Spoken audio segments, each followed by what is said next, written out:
Pertama-tama saya mengucapkan rasa senang karena bisa hadir di podcastnya Mas John ini. Terkait dengan perkenalan, ya saya gampangnya saya ini seniman yang senang pada semua cabang seni, ya musik, film, teater, sastra, seni rupa, dan semuanya lah kayak gitu. Dan memang saya ini adalah seorang praktisi yang selama ini mungkin teman-teman mengenal sebagai penata musik di teater, di film, di televisi. Iya, Mas MB tidak asing lagi, nama-nama Cenur. Iya. Mungkin bisa disampaikan itu siapa saja sih, berapa bersaudara atau gimana? Kami berdelapan. Saya nomor 5 yang dikenal di masyarakat. Kakak saya Arifin Senior itu nomor 2. Gini Mas, yang saya pengen tahu dan mungkin pemirsa juga pengen tahu, bagaimana sikap Mas MB sebagai budayawan, seniman, terkait dengan adanya isu-isu capres saat ini. Ya, sebetulnya apa yang saya pikirkan dan saya rasakan itu ya nggak jauh beda dengan masyarakat pada umumnya di Indonesia. Ya kegelisahannya, keresahannya, kekhawatirannya, dan seterusnya sama saya kira. Assalamualaikum Lur. Yuk take yuk. 3, 2, 1, go.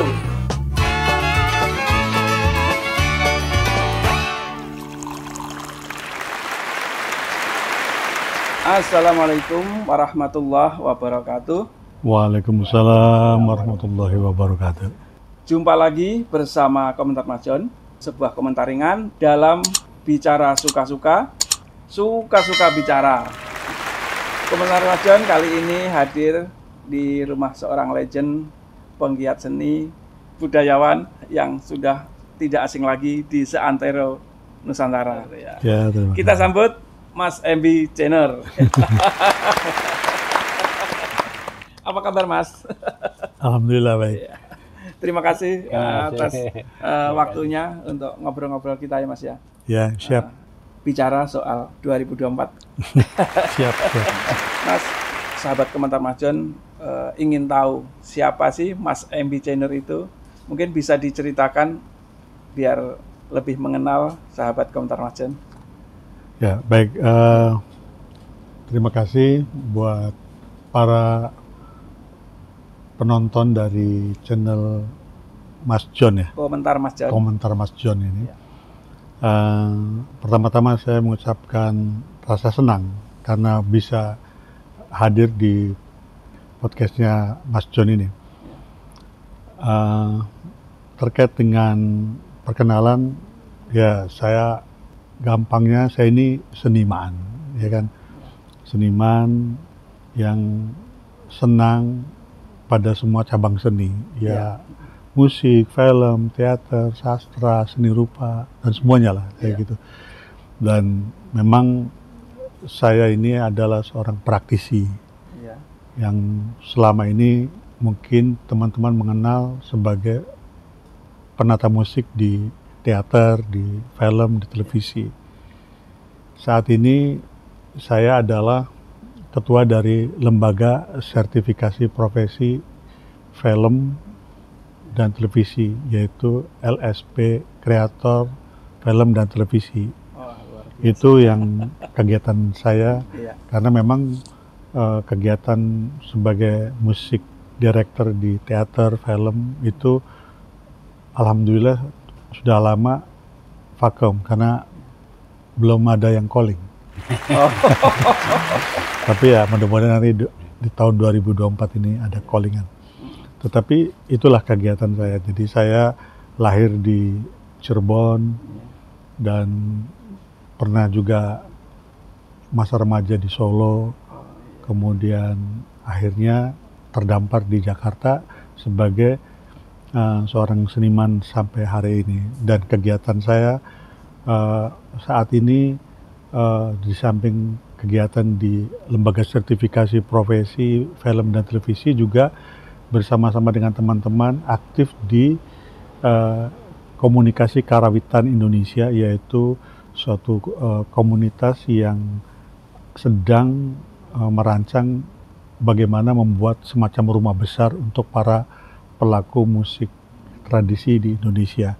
Kira-kira itulah gambaran saya yang perlu diketahui oleh para pemirsa saat ini. Ya, kira-kira itu.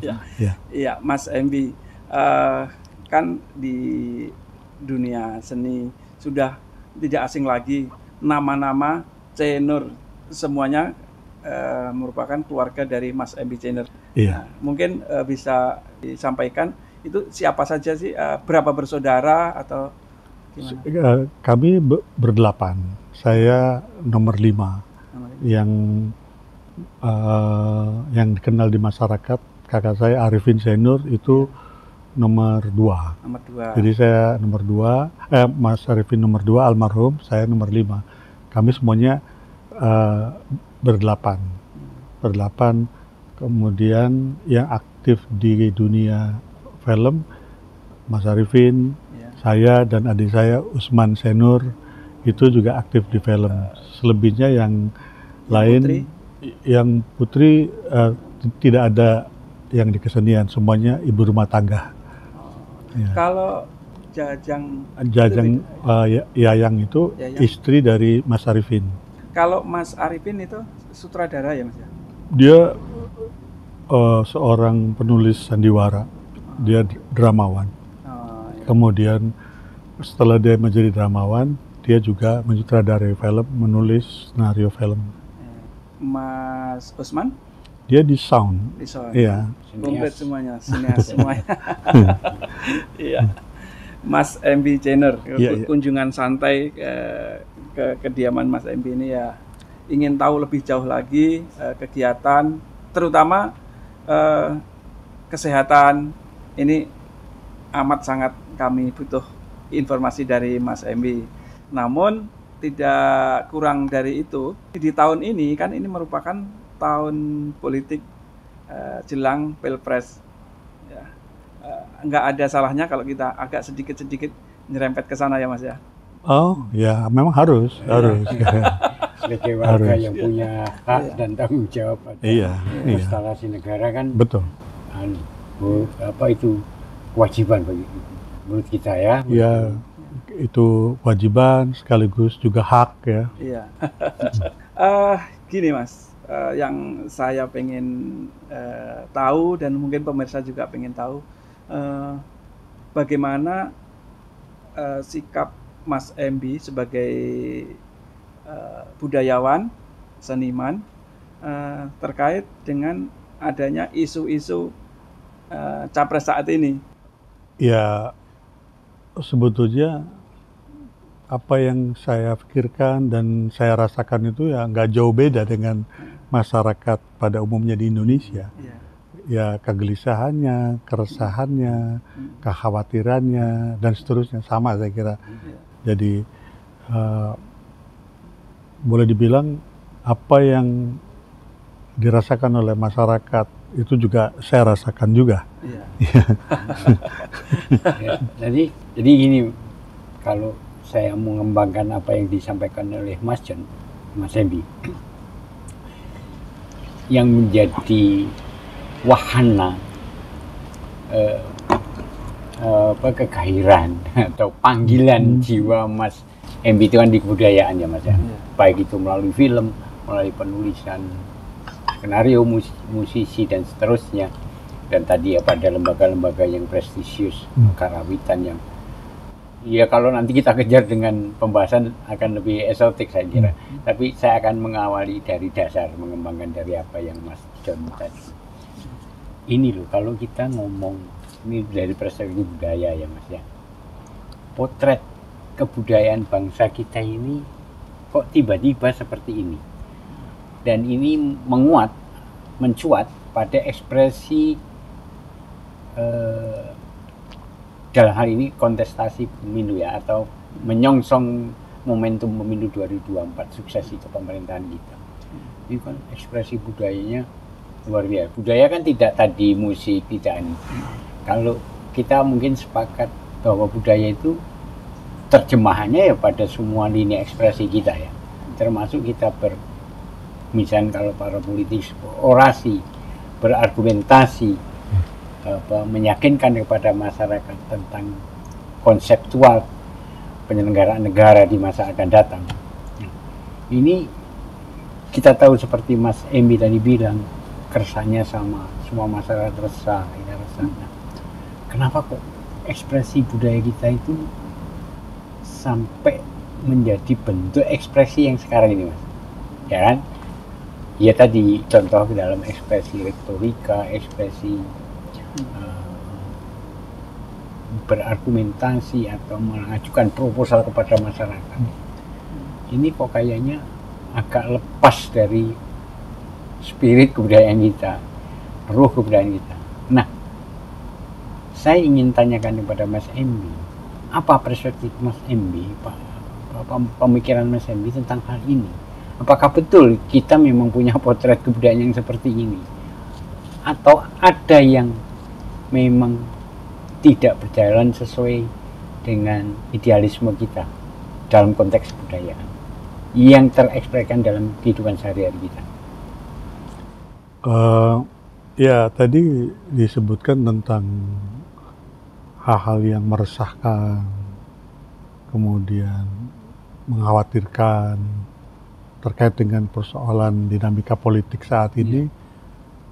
Kalau secara pribadi saya melihat memang ada persoalan yang serius terkait dengan budaya masyarakat di Indonesia, khususnya dalam menyikapi dinamika politik ini, baik itu di kalangan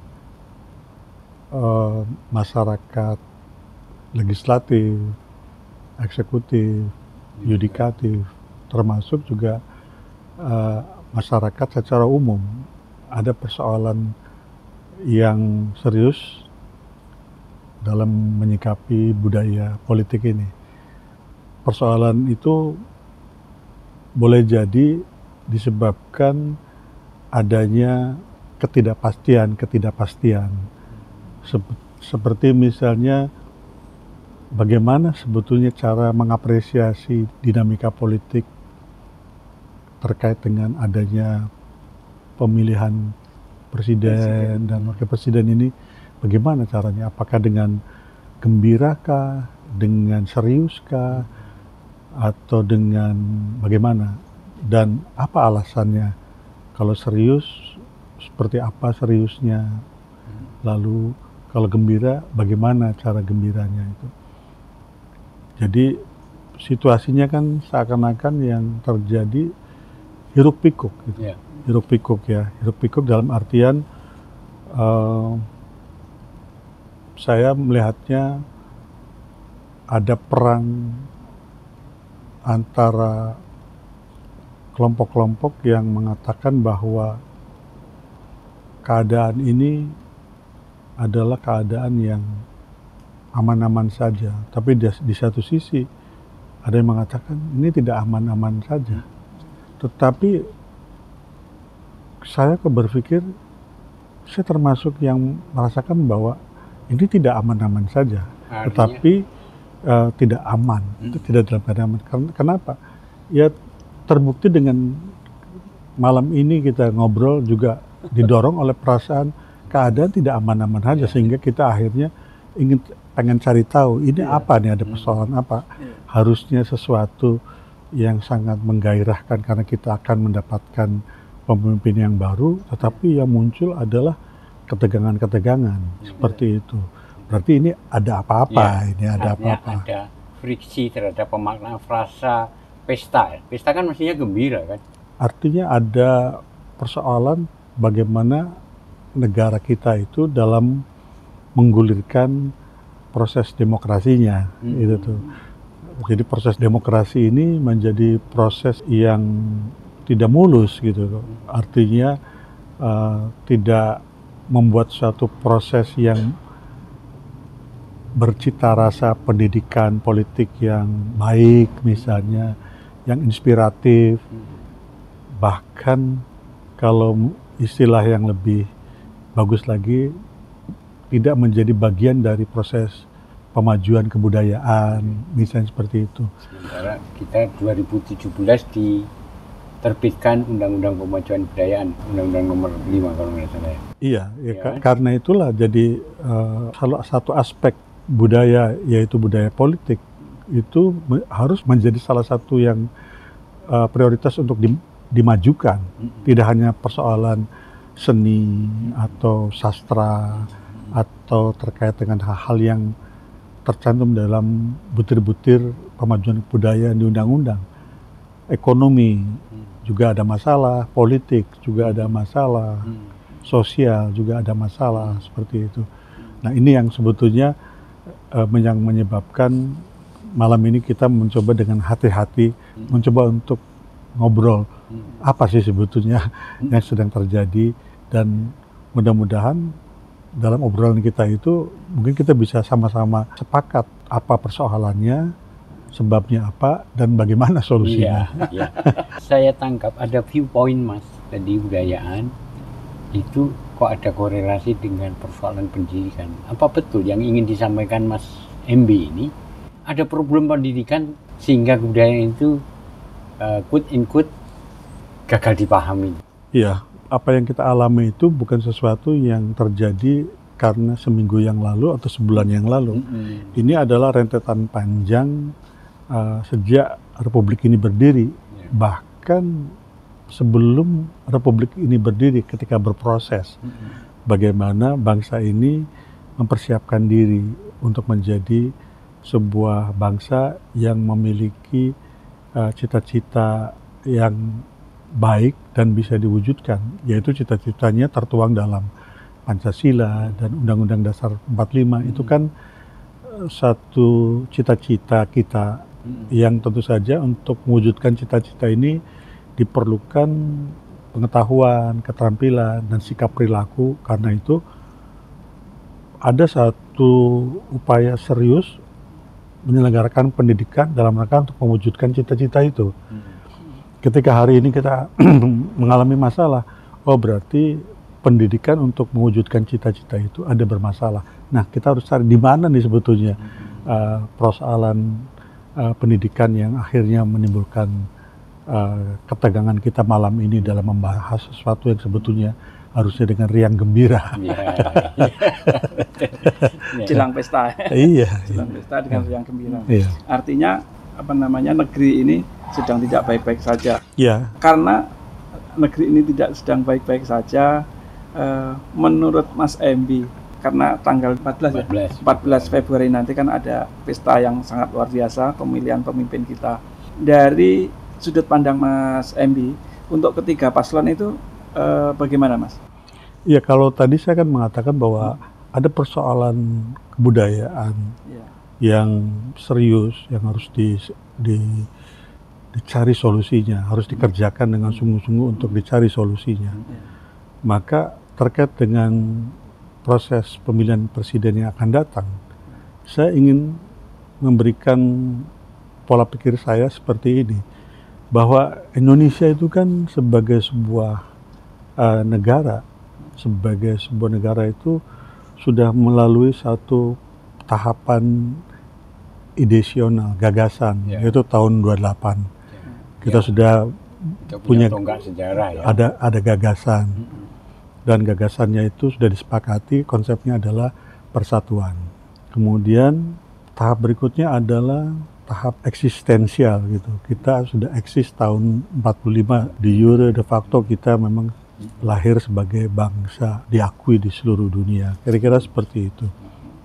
Nah, pada saat fase eksistensial ini yang dipimpin oleh Bung Karno pada saat itu nampak sekali, karena awalnya kita baru gagasan, lalu wujud sebagai entitas bangsa yang sah di muka bumi ini, maka nampak sekali oleh Bung Karno mulai ditata fundamental terkait dengan masalah eksistensi itu. Maka alatnya kelihatannya yang dipilih adalah politik. Ya. Jadi bagaimana Bung Karno meletakkan dasar-dasar politik. Jadi itulah fase di mana kita menggodok masalah eksistensi bangsa. Jadi di dalam budaya politik itu muncul kelompok yang menamakan nasionalis, kelompok yang menamakan sosialis, menamakan agamis, dan seterusnya seperti itu. Jadi kita anggap bahwa fase setelah ide itu fase eksistensial yang ditandai dengan politik sebagai panglima. Fase berikutnya adalah tahun 65-66, yaitu kita masuk kepada fase yang saya sebut sebagai fase eksperimental, eksperimentasi. Jadi di fase eksperimentasi itu dengan dipimpin oleh Pak Harto, kita melakukan uji coba tentang bagaimana eksistensi yang sudah terbentuk itu menjalankan konsep cita-cita Indonesia modern itu. Karena kehidupan itu udah ada konsep, sudah eksis, maka berikutnya tentu saja yang paling logis adalah mulai menata ekonomi. Iya kan? Nah, itulah kita masukin fase berikutnya, fase ekonomi. Jadi di fase setelah eksistensi, fase ekonomi. Fase eksistensi itu panglimanya adalah politik, fase eksperimentasi panglimanya adalah ekonomi. Dan fase ekonomi itu, fase negara kita menjadikan ekonomi sebagai panglima itu terus berlangsung sampai era saat ini, katakanlah. Dan di era sekarang ini nampaknya persoalan tidak juga terurai dari sejak eranya politik sebagai panglima, zamannya Bung Karno, Pak Harto, dan seterusnya. Kok persoalan tidak tertata, tidak terurai, tidak seperti yang diharapkan. Ada apa? Ada persoalan apa gitu? Makanya saya bilang bahwa ini rupanya ada persoalan dalam persoalan budaya, ya kan? Karena itu di fase setelah panglima politik di Indonesia, ekonomi sebagai panglima di Indonesia, fase berikutnya adalah kebudayaan sebagai panglima.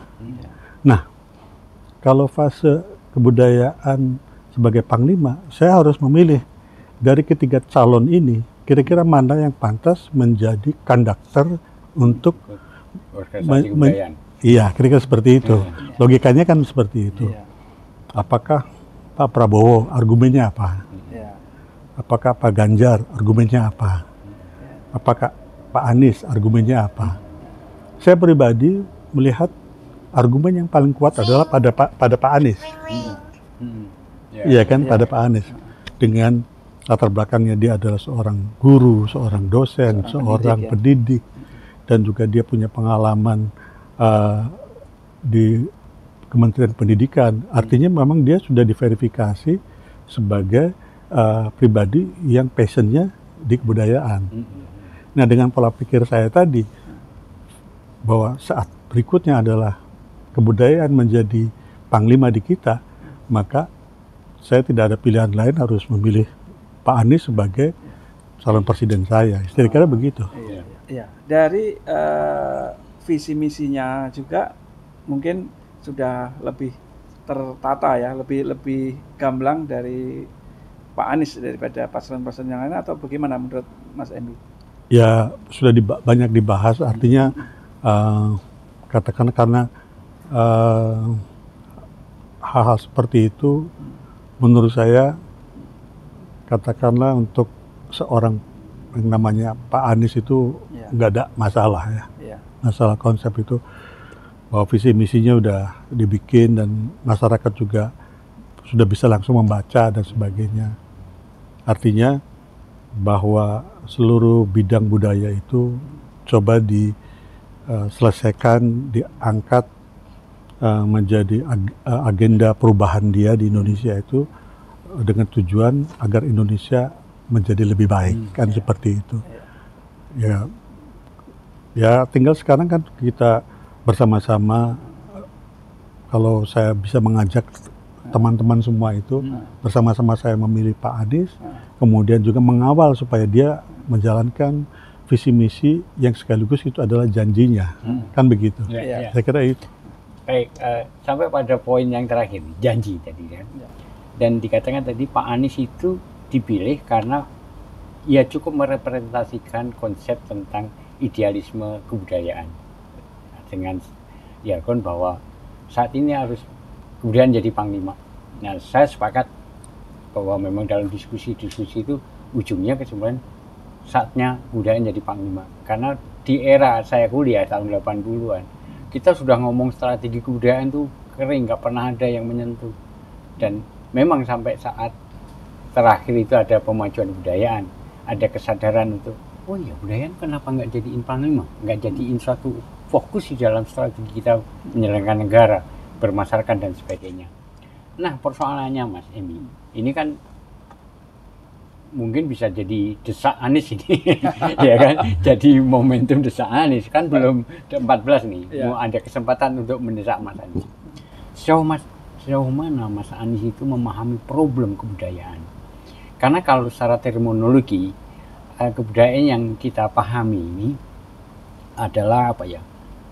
Semacam budidaya manusia dengan akal pikirannya untuk mempermudah kehidupannya, menyelaraskan kehidupan yang harmoni, karena hidup itu tidak hanya ketika ada penyelenggaraan kita hidup bersama, ada tatanan, ada masyarakat, ya kan, nggak ada entitas komunitas, ada masyarakat lah katakanlah, itu kan memang kita butuh namanya budaya, mengembangkan akal budaya kita untuk menyempurnakan hidup kita.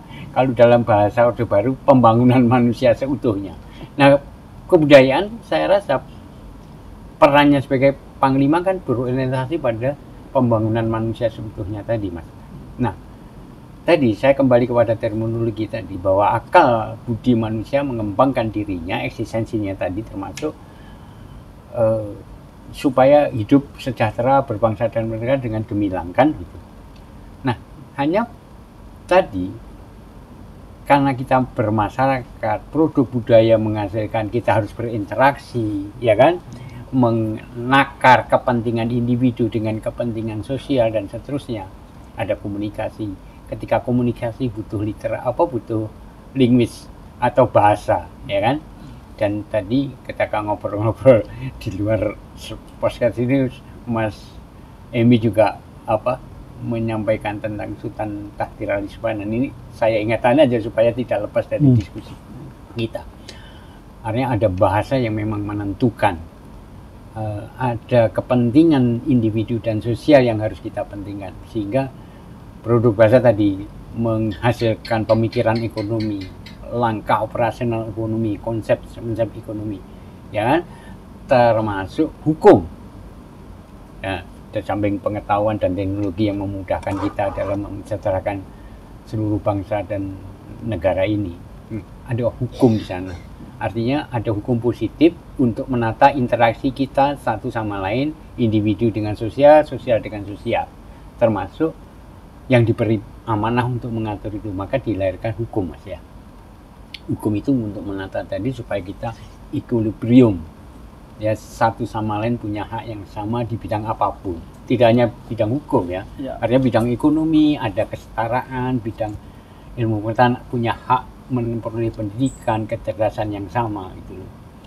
Nah, tapi pada prakteknya sempat sebelum panglima budayaan jadi panglima kan digembar-gemburkan kemarin-kemarin itu hukum jadi panglima kan, karena itu muncul keresahan masyarakat juga bahwa banyak penyimpangan atau anomali bidang hukum, praktek hukumnya. Kalau konsepnya saya rasa tidak terlalu bermasalah, prakteknya. Praktek hukum kita itu masih bermasalah, sehingga kalau kita boleh mau jujur nilai, hukum sebagai panglima belum bisa terwujud. Sementara kita harus, saya setuju, udahlah nggak ngomong hukum tapi ngomong budayaan, karena hukum tercakup dalam budayaan. Nah, hukum tanpa ada kebudayaan sebagai ruh kan juga hanya cuma redaksional logika, Mas, ya kan? Artinya kalau hukum hanya operasional, itu hanya membacakan rangkaian kalimat yang menggambarkan logika yang memang secara ideal itu kepentingan bersama. Tetapi pada praktiknya itu ternyata banyak penyimpangan. Nah, saya ingat tadi Mas MB juga memberikan suatu highlight bahwa dengan kita punya, kalau istilahnya Bung Karno, ground selah republik, artinya falsafah negara republik ini ada Pancasila dan Undang-Undang Dasar 45. Nah, penyimpangan itu kan seolah-olah lepas dari falsafah yang implementasinya pada kebudayaan lagi, Mas. Jadi budaya itu ya subjek ya objek ya, ini kan jadi segala sumber kehidupan di samping Tuhan ya tentu ya. Ya. Nah, kenapa kalau tadi saya kaitkan ada knowledge, ada skill dan attitude. Sementara kita punya idealisme, kita bisa menata, memproduksi hukum, menelusuri ilmu pengetahuan, teknologi, bahasa dengan baik, tata komunikasi baik, ya kan? Kita punya undang-undang, punya hukum adat dan seterusnya lah. Banyak hal, nilai-nilai kemanusiaan kita itu luhur banget gitu.